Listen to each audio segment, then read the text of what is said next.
میں اقرا کے گھر جانے کا سوچ رہی تھی کہ ان کے گھر سے اقرا کی منگنی کی مٹھائی آ گئی۔ جب مجھے پتہ چلا اس کی منگنی ہو گئی تو میں تڑپ گئی۔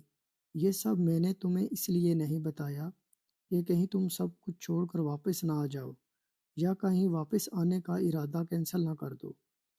جب میں نے تمہارا دوسرا میسج دیکھا تو میں نے سوچا تمہیں سچ بتا دوں۔ میں جانتی ہوں تم بھابھی کو کبھی ہارٹ نہیں کرو گے اور اپنے ٹائم سے واپس آؤ گے۔ خلیل میرا بچہ، میں تمہارا انتظار کروں گی۔ بھابھی نے ساتھ بہت تسلیاں بھی دی تھیں۔ تم میرے بہت ہمت والے بچے ہو۔ اقرا اپنی منگنی سے خوش ہے اور میں یہ نہیں چاہتی کہ تم اس کو اپنی کمزوری بناؤ۔ خلیل، مجھے تم پر پورا بھروسہ ہے۔ تم ایموشنل ہو کر کوئی غلط فیصلہ نہیں اٹھاؤ گے۔ اگر کوئی غلط قدم اٹھایا تو بھابھی تمہیں کبھی معاف نہیں کرے گی۔ میسج پڑھنے کے بعد اس کو یقین نہیں آ رہا تھا کہ یہ اس کے ساتھ کیا ہوا۔ اس کی مسکراتی آنکھوں میں اب صرف نمی اور اداسی تھی۔ اس کا سر اب درد سے پھٹ رہا تھا۔ خلیل میسج پڑھنے کے بعد وہ کافی دیر اسی طرح گم سم بیٹھا رہا اور خلیل نے بھابھی کو بھی رپلائی نہ دیا۔ کافی دیر بعد اس نے خود کو سنبھالنے کی کوشش کی۔ ظہر کا وقت ہوا، اس کی گھڑی پر نماز کے لیے الارم بجا۔ پھر خلیل مسجد چلا گیا۔ خلیل خود پر قابو نہیں کر پا رہا تھا۔ خلیل وہ شخص تھا جو کسی چیز سے ہار نہیں مانتا تھا، مگر آج اس کی ہمت جواب دے رہی تھی۔ خلیل کو لگ رہا تھا وہ بہت کمزور ہے۔ وہ کمزور پڑنا نہیں چاہتا تھا۔ نماز کے بعد خلیل نے دعا کے لیے ہاتھ اٹھائے اور اس کا ضبط ٹوٹ گیا اور وہ کچھ بولے بغیر رو پڑا۔ خلیل جانتا تھا کہ اللہ ہی ہے جو اس کے بولے بغیر اس کی تکلیف کو سمجھ سکتا ہے۔ خلیل کی زبان پر شکوہ نہیں تھا، مگر اس کی آنکھوں سے مسلسل آنسو بہہ رہے تھے۔ وہ خود کو بہت تنہا محسوس کر رہا تھا۔ خلیل کافی دیر دعا مانگتا رہا۔ وقت گزرتا گیا۔ خلیل اب پہلے جیسا بالکل بھی نہیں رہا تھا۔ وہ پہلے سے زیادہ بدل گیا تھا۔ خلیل نے ہار نہیں مانی تھی اور ہر چیز کا مقابلہ کیا تھا۔ خلیل کا رزلٹ آنے میں کچھ ہی دن رہ گئے تھے۔ خلیل کو رزلٹ کا بہت انتظار تھا۔ آج بہت ٹائم کے بعد خلیل خوش ہوا تھا اور وہ ون سائڈ ڈویژن سے کامیاب ہوا تھا۔ پھر اس نے سب سے پہلے بھائی بھابھی کو کال کر کے رزلٹ بتایا۔ وہ بھی بہت خوش ہوئے اور ساتھ ہی خلیل کو بتایا کہ وہ کل کی فلائٹ سے واپس آ رہا ہے۔ یہ سن کر بھائی اور بھابھی بہت خوش ہوئے۔ خلیل 1 سال کے عرصے میں بہت بدل چکا تھا۔ خلیل ایئرپورٹ پہنچا۔ فلائٹ میں کچھ ٹائم باقی تھی۔ خلیل اپنے پیسٹ میں گم ہو گیا۔ اس کے سامنے ایک لڑکی آئی جو کافی دیر سے خلیل کو دیکھ رہی تھی۔ وہ خلیل سے بات کرنا چاہ رہی تھی، لیکن خلیل کو اب کسی سے بولنا پسند نہیں تھا۔ اب اسے ہر شخص برا لگتا تھا۔ خلیل نے اسے اگنور کرتے ہوئے اپنا سر دیوار سے لگا کر آنکھیں بند کر لیں اور اقرا، میں تمہیں بتاؤں گا، تم جیسی لڑکیاں میرا کچھ نہیں بگاڑ سکتی۔ کیا میں اپنے فیصلے پر قائم رہ سکوں گا؟ کیا میں اس کا سامنا کر سکوں گا؟ آج خلیل نے خود سے سوال کیا۔ اگر بھائی بھابھی کا خیال نہ ہوتا تو میں کبھی واپس نہ آتا۔ پھر خلیل اقرا کو اپنے مائنڈ سے نکالنے کے لیے سانگ سننے لگا۔ خلیل اس بات سے بالکل بے خبر تھا کہ اس کے لیے بھائی بھابھی نے ایک بہت بڑا سرپرائز پلان کیا ہوا ہے اور بھابھی اس کا بے صبری سے انتظار کر رہی ہیں۔ اسے ہر پل اقرا کی یاد آ رہی تھی، مگر وہ ہارنا نہیں چاہتا تھا۔ بس جہاز لینڈ کرنے والا تھا۔ اسے بھائی بھابھی کے پاس جانے کی بہت جلدی تھی۔ خوش بھی تھا اور کچھ پریشان بھی۔ خلیل جیسے ہی پہنچا، بھائی بھابھی نے اس کا شاندار سے استقبال کیا۔ بھابھی نے خلیل کو پھول دیے اور پیار سے سر پر ہاتھ پھیرا۔ بھائی نے خلیل کو گلے لگایا اور پیار کیا۔ بھائی بھابھی آج بہت خوش تھے۔ خلیل دونوں کی اتنی محبت رکھ کر جانے کیوں رو پڑا۔ پھر اسے بھابھی کا خیال آیا تو اس نے ہنستے ہوئے اپنے آنسو چھپائے۔ خلیل، میں نے تم سے کہا تھا ہمت نہیں ہارنی، تو پھر یہ آنسو اور ہنسی؟ کسی کو دھوکہ دے رہے ہو؟ کیا تم اتنے کمزور ہو؟ خلیل بابی کی آواز میں دکھ محسوس کرتے ہوئے خلیل نے ہمت سے خود کو سنبھالا۔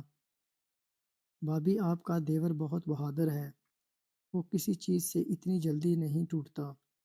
آپ فکر نہ کریں، کسی کا دکھ، کسی کی بے وفائی میرا کچھ نہیں بگاڑ سکتی۔ میرا سب کچھ آپ اور بھائی ہیں، مجھے کوئی چیز نہیں ہرا سکتی، مگر شرط یہ ہے کہ آپ دونوں میرے ساتھ ہوں۔ بھائی نے سارا سامان گاڑی میں رکھوا لیا، پھر بھائی اور خلیل بھی جلدی جلدی گاڑی کی طرف جانے لگے۔ شکر ہے خلیل، اب تم ہمیشہ کے لیے ہمارے پاس آ گئے۔ اب تم جلدی سے اچھی سی جاب کے لیے اپلائی کرو، پھر ہم تمہاری شادی کریں۔ جی بھابھی، اب تو مزے ہیں، اب میں گھر آ گیا، آپ ہوں گی، بھائی ہوں گے، آپ کے ہاتھ کا کھانا جو میں نے بہت مس کیا۔ جی، اور ایک آپ کی دلہن ہوں گی۔ اسے کیوں بھول جاتے ہو؟ تم نے وعدہ کیا تھا کہ تم واپس آؤ گے، تم شادی کرو گے۔ کیوں اپنا وعدہ بھول گئے تھے؟ خلیل اداس ہو گیا اور خاموش سا ہو کر باہر دیکھنے لگا۔ بھابھی کتنے آرام سے کہہ رہی ہیں، جیسے انہیں کچھ پتہ ہی نہیں۔ پھر خلیل نے اللہ سے دعا کی، اے اللہ، میری زندگی میں بھی سکون کر دے۔ کچھ ہی دیر میں وہ گھر پہنچ گئے۔ گھر میں داخل ہوتے ہی بہت سی یادوں نے خلیل کے ساتھ قدم رکھا۔ جیسے ہی وہ گھر کے اندر داخل ہوا تو اس نے دیکھا اقرا کا گھر بہت سجا ہوا ہے۔ اندازہ صاف لگایا جا سکتا ہے کہ یہاں کسی کی شادی ہے۔ اقرا کا پورا گھر دلہن کی طرح سجایا گیا تھا۔ خلیل کو دیکھ کر بہت دکھ ہوا۔ ابھی خلیل کچھ سوچ رہا تھا کہ اقرا کسی بچے کے ساتھ کھیلتی ہوئی باہر آئی۔ خلیل کو لگا یہ اس کی زندگی کا سب سے مشکل وقت ہے۔ خلیل نے جس لڑکی کو اتنا چاہا تھا وہ اب کسی اور کی ہونے والی تھی۔ خلیل کو بہت دکھ ہوا۔ خلیل سے اب اور برداشت نہ ہوا اور وہ تیزی سے اندر چلا گیا۔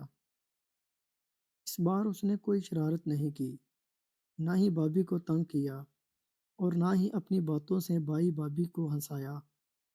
بھابھی نے اس کے چینج ہونے پر اعتراض کیا تو خلیل نے بولا کہ میں اب پہلے جیسا نہیں رہا، اب میں ایک ذمہ دار شہری بن گیا ہوں۔ خلیل نے بہانہ کرتے ہوئے بھابھی کو کہا، جبکہ اس کے پیچھے کی وجہ وہ دونوں جانتے تھے۔ اس کو ہنسانے کے لیے بھابھی نے بہت باتیں کی، مگر خلیل نے ہنسی پہلے جیسی نہیں تھی، تاکہ بھائی بھابھی اس کا چھپا ہوا غم نہ جان سکیں۔ وہ یہ ظاہر نہیں کرنا چاہتا تھا کہ اس کو اقرا کی منگنی سے کوئی فرق نہیں پڑا، مگر وہ لاکھ کوششوں کے باوجود ناکام رہا۔ خلیل نہ چاہتے ہوئے بھی بھابھی کے لاکھ کہنے پر ڈائننگ ٹیبل پر آ گیا۔ بھابھی نے اس کی پسند کی ڈش بنائی تھی اور خلیل خاموشی سے کھانا کھانے لگا۔ بھائی اس کو سمجھا رہے تھے کہ محبت کچھ نہیں ہوتی، یہ سب جذباتی فیصلے ہیں، حقیقت سے ان سب کا کوئی واسطہ نہیں، اور آج کل کوئی کسی کے لیے خود کو برباد نہیں کرتا۔ اب دنیا صرف مطلب کی ہے۔ خلیل کو اب ان پر غصہ آنے لگا کہ وہ اس کی بے بسی کا مذاق اڑا رہے ہیں، اور خلیل اپنے کمرے میں چلا گیا اور بھائی بھابھی بھی خاموشی سے اٹھ گئے۔ خلیل بہت مشکل سے خود پر قابو کر رہا تھا۔ اب اس کا غصہ بڑھتا جا رہا تھا۔ اسے لگتا تھا کہ اقرا نے اس کی محبت کا مذاق بنایا ہے۔ وہ یہ سب سوچتے ہوئے لیٹ گیا اور سگریٹ پینے لگا۔ اس کا دل اب بغاوت پر اتر آیا۔ مجھے اقرا سے ایک بار بات ضرور کرنی چاہیے۔ آخر کیوں کیا اس نے میرے ساتھ؟ اس نے میری زندگی کیوں برباد کی؟ اور وہ اتنی خوشی سے کسی اور سے شادی کیسے کر سکتی ہے؟ اور پھر اٹھ کر دونوں ہاتھوں سے سر پکڑ لیا۔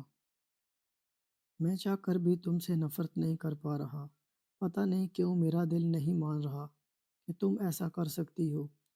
میں تمہارے پاس آؤں گا، میں تم سے ساری جواب لوں گا۔ پھر اسے لگا کہ ہو سکتا ہے وہ کسی کے دباؤ میں آ کر شادی کر رہی ہو۔ یہ سب سوچتے ہوئے خلیل لان میں آیا اور سگریٹ لگا کر تیزی سے کار سٹارٹ کی اور گھر سے دور آ گیا۔ رات کا وقت تھا، روڈ سنسان تھی۔ وہ سنسان روڈ پر گھومتا رہا۔ آخر اس نے اقرا کی یاد سے تنگ آ کر سونگ لگا لیے۔ خلیل کو آج محبت کا مطلب سمجھ آ رہا تھا، جو ہمیشہ کہتا تھا کہ محبت وغیرہ بیکار باتیں ہیں، آج خود اس محبت پر پھنس چکا تھا۔ خلیل کی آنکھوں سے مسلسل آنسو بہہ رہے تھے۔ کافی دیر کے بعد گھر واپس آیا۔ اب اقرا کے گھر سے بھی کوئی شور نہیں آ رہا تھا۔ خلیل جب نیچے آیا، مولوی صاحب اسی کا انتظار کر رہے تھے۔ خلیل مولوی صاحب کو دیکھ کر حیران ہوا اور بابی کو دیکھنے لگا۔ بابی خلیل کو دیکھ کر مسکرائی۔ پھر کچھ ہی دیر بعد نکاح شروع ہو گیا۔ اس کا دل زور سے دھڑکنے لگا۔ مولوی صاحب نے نکاح شروع کیا۔ جب مولوی صاحب نے اقرا احمد کا نام لیا تو خلیل چونک اٹھا اور بابی کو دیکھنے لگا۔ پہلے اسے لگا یہ اس کا وہم ہے، لیکن جب مولوی صاحب نے دوبارہ وہی نام لیا تو خلیل کی خوشی کی انتہا نہ رہی۔ نکاح کے بعد خلیل بہت خوش ہوا اور بھائی بابی اور اقرا سے ناراض بھی ہوا۔ بھائی آپ نے بھی مجھے کچھ نہیں بتایا، آپ بھی ان کی پلان جانتے تھے، اور بابی آپ نے مجھے بالکل کسی بات کا پتہ نہیں چلنے دیا اور ساری تیاری چھپ کر کرتی رہیں۔ خلیل جب تم اتنا تنگ کر سکتے ہو تو تھوڑا سا تنگ کرنا ہمارا بھی بنتا تھا۔ پھر سب ہنس پڑے۔ آج خلیل بہت خوش تھا کیونکہ اس کو اس کی محبت مل چکی تھی۔